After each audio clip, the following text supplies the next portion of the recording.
7 weeks ago today, a man was killed in an Edinburg officer-involved shooting.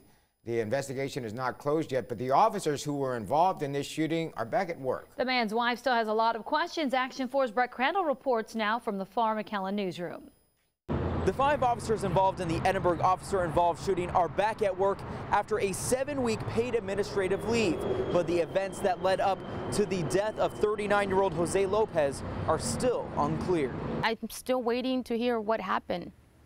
I can't go on like that. I know something really wrong went on in there with my husband. 7 weeks after Angelica's husband was killed in an officer-involved shooting, she still doesn't even know how many times her husband was shot.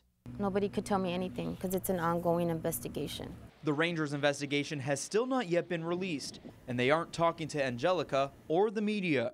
But the Edinburg Police Department has found the officers involved ready to return to work. An administrative board reviewed the case, and they have been cleared administratively.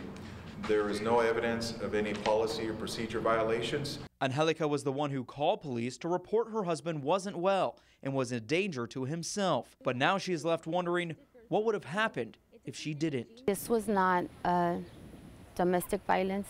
They did not come to the rescue, and they were not nobody's hero. They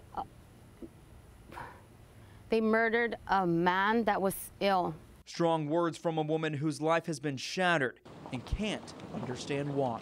All I want is answers. What happened to my husband? That's all I want. Why can't I get those answers? Why can't they explain to me what happened?